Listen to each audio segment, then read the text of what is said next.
Hello, everybody. Welcome to the Growth Lab podcast. My name is Glen. I'm a pain-free personal trainer in Newmarket, Ontario. And this podcast is all about the benefit of dedicated work when you exercise. We're talking about this today because I've been doing some research into working in flow states for myself, for when I create content like this, or when I'm learning, or when I'm exercising myself. And I've been really trying to dial in and figure out what are the key ingredients to a really powerful, impactful exercise session. How do I get the most out of my productive time when I'm working away at my computer? And I've really got it dialed in. I've got it figured out, and I want to share with you what I've learned so that you can do the same for your exercise sessions. And spoiler, you actually apply a lot of this information that I'm be sharing with you today to pretty much anything you are going to be doing, because a lot of the underlying neurological mechanisms are very similar. And so today we're talking about dedicated work. And first, let's define what that is. Excuse me. So dedicated work is going to be a bout of, in this case, we'll talk about exercise. It's going to be a bout of exercise where we are working intently towards a goal, and we are doing it without distraction, and we're giving it all of our cognitive function and all of our focus. Why are we calling it this? Well, a couple different reasons. One thing I've learned, and this is taken from, I think his name's Cal Newport. He wrote a book called Deep Work. One of the things that we've learned from all the research on focus is that we will have an inertia and momentum that kind of dials in our neural circuitry to allow us to focus on one thing at a time. And if we try to switch out of that and come back into it afterwards, like we get distracted by someone talking to us at the gym, or, insert any other distraction here, that actually stops our inertia and the momentum that we've created moving in a direction. It takes us out of a focused state that's a lot harder to get back into. So first, that's why we're removing distractions. Second, we want to be focused on the goal of the exercise session, because that goal is going to pull us forward into a new way of being, into a new way of doing things, into creating almost a new exercise persona for ourselves, which sounds kind of weird and funny to say now that the words are coming out of my mouth. But really what I mean is, if you go to the gym or you're seeing a trainer and you're focusing on your exercise every time you're there, what you end up doing is learning that when it's time to exercise, we're focused and we're dialed in. And there's a compounding effect where you get more and more out of each subsequent exercise session, because you're teaching your body that when I do this thing called exercise, I am focused and I'm dialed in. That's the second thing. The third thing here is that we're doing this with a focus effort, because this focus effort actually, at a chemical level, optimizes our ability to learn. This is especially important if you're over the age of 25, because once you're over the age of 25, your ability to learn on a subconscious level really drops off. And it actually takes a deep state of focus to create the necessary chemicals in the brain that allow for optimal rewiring and optimal learning. Things like acetylcholine, catecholamines, these things exist when we focus very heavily and very directly, almost single-mindedly, very narrow on what it is that's right in front of us. A nice little side benefit is that these chemicals also happen when we get our heart rate pumping. And so you will get some passive effect of this just by going to exercise and challenging yourself. But if you're doing an exercise session, remember your heart rate's not up all that high, or you're doing some dedicated strength work, you might not actually have the catecholamine release and the chemical release from just the actual exercise effort. So it's really important that we focus in our efforts to make sure that we can learn and rewire our brain on that conscious and subconscious level. Spoiler alert, when you're the ages of 0 to 25, you have way more of these chemicals floating around. There's a lot of other things going on as well that I won't pretend I know all about, so I'll digress there. But what I can tell you is that after the age of 25, if you really want to learn, whether that's you're trying to retrain your body to move differently and get stronger, or you are just sitting down to work on an important task at your computer, dedicated focus is necessary in order to move forward in the most optimal way. And you actually might be surprised how much work you can get done when you do just dial in and get focused. So that's dedicated work for you. We are focused in on our goal of the session, in this case, the exercise session. We are removing distractions, and we are working with intention with each and everything that we do that's going to pull us towards a bigger overarching goal. Could be something like I want to be able to play soccer in 3 weeks, have my knee feel really good while I do it. Or it could be something like, I want to be leaner and stronger this upcoming year at the beach. Sidebar, small little thing. Research shows that when we frame goals in the negative, like I want to lose 15 pounds, or I don't want to hurt myself playing soccer, they're nowhere near as impactful as pulling ourselves powerfully into a new way of being for us. I know that sounds kind of woo-woo sometimes. I feel kind of odd even just saying it, but that's kind of what it is. When we take different actions and we get different results, we actually change who we are on so many different levels, cognitively, subconsciously, neurologically in the brain. So many different things happen. So frame that goal. If you don't have a goal, set one, but frame your goals in the positive as something to pull yourself towards so you create new habits and you have a new way of being. So that is looking at dedicated work there. We've talked about the chemical base for rewiring and the importance of intention and focus. Now let's actually move on to what this might actually look like in an exercise session and why it's beneficial. So when I work with all my clients, every exercise session has a goal.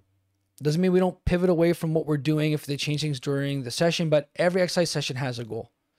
If someone, for example, has a shoulder rotator cuff surgery they just had and they're trying to recover from that and get stronger, I know that my overarching 3-month goal is to improve mobility, strength, and endurance such that they can travel and feel confident in their shoulder when they go skiing. That might be their overarching goal, but each session has a goal inside of that. Maybe it's to increase the mobility and strength of the shoulder blade, or to increase the mobility and strength of the actual shoulder joint. And then maybe there's some sub goals of also helping them get the rest of their body stronger, but that falls in a bit of a second place, or it's a secondary or tertiary goal to their primary goal of working on the shoulder and its different constituent pieces during a session. So I always have a session focus for all of my clients. And I generally will do check-ins with them, see where they're at, figure out how they're feeling about the progress that we're making, the direction we're going. And then I'll have some exercises that I want to do with them. And the exercises that I have them do always have an intentional focus when we do them. So this might be a bit of a newer, different thing, but doing a cable row for a shoulder can be done in many, many different ways through many different force applications, different vectors, different intentions. I could have someone do a row. If you can imagine holding a cable in your hand and trying to pull your elbow backwards to do a row. I could have someone just go through whatever range of motion feels good for you. That could be in the intention of the exercise. Or I could say, let your arm come as far forward as long as you can. Now pull it all the way back as far as you can. Or I can say, let your arm come forward, feel that shoulder blade come forward, hold for a moment, now pull everything back, wrap that shoulder blade backwards around your body. I could say, I want you to think about gripping at an extra 50% effort as you row. I could say to them, think about squeezing your bicep, think about extending your elbow, think about, and the list goes on and on and on. So we can set very specific intentions for every exercise in terms of how we do them. And here's the beautiful thing about that. If I'm coaching someone, and let's say I want to improve their shoulder mobility, I really want to focus on them pulling their elbow all the way around their body and pulling their shoulder blade back. If I coach and cue them through every repetition as we go through it, they have to be focused. They're going to have to listen to my words, and they're going to have to sense that and listen to their body. And taking my information becomes a really big full sensory experience. They've got the internal sensations of their body. They auditorily hear what's going on through my ear. They've got the grip of the weight. There's the smell of the gym. What else do we have here? Auditory, we got physical. They're looking at what they're doing as they go through it. Really is a total experience. And if I'm coaching them through it and they're doing this with lots of intention and lots of focus, that's going to dial in those neurochemicals I told you about at the beginning of the podcast. They're going to get dialed into their body, and they're going to get really in tune with the sensations going on in their body, and they're going to learn how to feel better, and they're going to get more out of that exercise. And guess what? It's going to be tiring. It's going to be a mentally fatiguing exercise. And if I did that with someone for 55 minutes, that might feel way more stressful for them than if I just told them, we're going to do a row, do 20. Okay, we're going to do a push, do 20. We're going to do like a leg exercise, do 20. It could be way less fatiguing for them to do it with minimal coaching rather than that intentional coaching. And so every session has an overarching goal, and each exercise that we do is going to help them move forward towards that goal. But then each exercise in and of itself has an intention or goal of that exercise to help them move forward. How are we doing so far? Are we enjoying ourselves? I'm going at 1,000,000 miles a minute. I have to refer back to my notes. I'm having a good time, but I'm just trying to break this all down. I want to make sure I don't miss anything. Perfect. Great. So moving on to the next part here. We've talked about attention. We've talked about fatigue buildup. We talked about the goal of the exercise and what I want them to accomplish here. We talked about how that affects neural wiring, the repetitions. Great. So now we're thinking about repetitions, because repetitions can be done for an exercise in any number of different ways. It can be one long repetition like a hold. We could be going for some maybe more of an endurance effect, so it could be much longer of a set. Or it might be a very short, very powerful set where I'm trying to have them generate more force with each and every repetition. And maybe we're only doing 2 or 3 of these, and we're not trying to fatigue them out too much. But either way, all of this is going to drive into focused, intentional reps for each and every exercise. Now, if you're doing all of this on your own, or you've got a trainer, you're doing it this way, wonderful. You're going to see some really great, amazing changes. Now, there's other things to consider outside the exercise session. One of these such things is going to be resting directly afterwards. So there's this really interesting thing that scientists and researchers have found, and that's if you rest for 3 to 5 minutes after an exercise session, just close your eyes, take some breaths. It actually gives your body some time to take all that information that you learned, all those different neural changes that your body created through the motion of exercise, all that rewriting and reprogramming of the brain that happened. It gives it some time to amalgamate in the brain. Dr. Huberman of the Human Lab podcast refers to this as almost like a non-sleep rest, where you just sit still and close your eyes. You might have an active mind, but you have a restful body. This is going to help you retain that information, help your body learn and recover from what you just did. This is also what happens at a much longer time frame when we sleep at nighttime. It's one of the reasons researchers say you got to try to get 8 hours of sleep or 7 hours of sleep, or whatever that time frame is that works best for you. And this is because during that period is actually where a lot of our deep learning happens. And often we think about deep learning in the context of like learning something that we heard in a podcast, or I was reading a textbook or reading a book and I learned something. But there's also deep learning that happens from our subconscious. Just, I had an interaction with someone today. I didn't like the way that made me feel. How do I learn to work around that? Or in the case of exercise, your body will have a deeper reprogramming, relearning of the different things that you did in that exercise session as you sleep at nighttime. Not to mention, there's a lot of repair and recovery that happens when we sleep as well, which we know is vital when we work with the human body. So I'm going to give you some other things to think about here. And these are kind of tidbits. And I was playing around to think, and I was thinking to myself, are these really that applicable to this podcast? But I think they are. So I'm going to share them with you because they're fun. And I think it's going to help you shape your exercise experience in a really, really positive way. So the first thing is that when we think about exercise, often I hear this from people, or maybe you think this yourself, or maybe you don't, and that's fine too. But it's the idea that exercise should be fun and enjoyable. I want exercise to be fun and enjoyable. And when I say that, what image comes to your mind? Maybe it's you're laughing with your friends and you're covered in sweat. I don't know, but most people are going to have a smiley face on. I would put it to you that enjoyable, when it comes to exercise, it can mean having a smile on your face.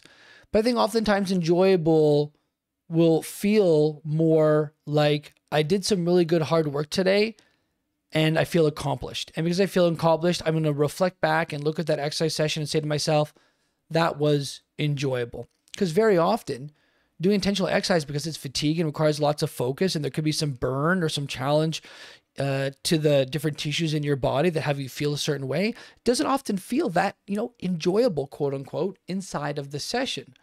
But most of my clients will say to me, they had a really enjoyable session, even though they might not have smiled too much during the session, but they felt really accomplished because they got really good work done and they saw improvements from the previous session, and that makes it enjoyable. Now, this is where we run into this complex, maybe not necessarily complex thought, but this is where we run to this juxtaposition where a lot of people have a hard time starting exercise. It doesn't feel good. It feels hard because they're out of shape and maybe they're puffing and panting. They don't feel like they can do much, and that's a bit of a deterrent. That's why the goals are so powerful, to remind us that we're pulling ourselves into a new way of being, not that we're focusing on how terrible things might have gone today or how bad they feel. Even though I'm speaking very directly to exercise should be focused and there should be lots of intention, there is a time and place where I think exercise could be enjoyable. If you are really, enjoyable in the sense that it's more fun. If you are someone who has a really hard time starting in the gym and you really don't like going and you're stopping, starting, I do encourage you, find a way to make the gym something that you look forward to, whether you go with a friend or you do things you like or whatever that might be. Find a way to make it fun. Because here's another little fun neurological secret. Your brain and your body code for emotions based on the environment that you're in. You know, I had a really poor experience at a retail outlet that I worked at for years. I actually kind of left on a bit of a sour note. And I never want to go back in that place for years and years, which sucked because I really enjoyed the clothing. I liked the way it made me feel when I was in and the way I looked, but I avoided that company for 10 years. Well, finally, I got past that. I bought some clothes and I tried them back on. I'm like, oh, that's why I love this company so much. I really like the way I feel and look in these clothes. But the reason I'm telling you this is because I had such a bad experience at that retail store. I never wanted to go into any other retail stores that I associated with that particular brand for over a decade. Now, I want you to try to go to the gym and make it more of a fun experience or an enjoyable experience, if you're okay with that, so that when you're actually exercising, you learn on a deep level that this place is a place that I go to and I like it. I like it because I either get stronger, I like it because the community is there, I like it because I'm achieving things I couldn't achieve before, I like it because of the way it makes me feel both when I'm there doing the work, even though it's hard, it's enjoyable, or whatever number of different reasons that come to your head. Openly, this is one of the reasons why a lot of people do really well with personal trainers, because they might not be great self-starters, but once they start getting to the gym, they find they can take on more and more on their own. They would start wanting to come to the gym on their own because being in that space with that trainer who's affable, who is pleasant to be around, who's helping them move forward, who understands that person, helps them see results quickly, helps them have a positive experience, they learn exercise is good. They learn being in this environment is a positive thing. And so bringing it all back to where I was really going with this to begin with, it's that we want to make the environment that you're exercising in something that's positive for you, something that you have positive momentum and inertia to it being a happy, healthy place for you. And so that means that exercise needs to be fun and more sociable and enjoyable to get you there, just to get you started. Great. Hopefully, eventually it becomes just a place where you do dedicated work. And because you're doing dedicated work and you're seeing improvements and results and you're changing who you are and you're in that positive state of being, you learn just to like it. You learn to enjoy that hard work. So I'm going to leave you now with 3 takeaways. These are the big ones I think that come into this episode. And the first one is that optimal exercise helps you become the best version of yourself, regardless if that's an aesthetic goal, a physical goal, whatever that might be. 80% of that time in the gym that you spend there, whether it's 4 to 5 sessions or 80% of the time you spend in the gym, ought to, if not now, eventually be dedicated to focused, intentional work, where there's a goal of the exercise session, and then inside the exercises themselves, there's goals in terms of how you do them and how you're performing them. That's the first takeaway. The second is that it's important to have dedicated, undistracted time to focus on these exercise tasks where you're not going to be getting phone calls. You're not necessarily listening to music. Maybe it's playing in the background very softly and gently. You're not necessarily listening to a podcast. That might be okay when you're maybe doing cardio mindlessly, at the end of your session. But when you're doing resistance training work and you're working towards a goal, you got to be focused on that thing. You got to create those chemical changes in the brain. You got to create those new wired connections. That only happens with dedicated, focused work. The last thing I'm going to put out here is that when you're done your exercise session, take 3 to 5 minutes, eyes closed.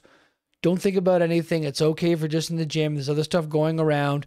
Don't move. Just take some time to let all the stress of the session fall off your body. Let your body amalgamate these new neural connections by just having 3 to 5 minutes of not doing anything, just sitting and relaxing.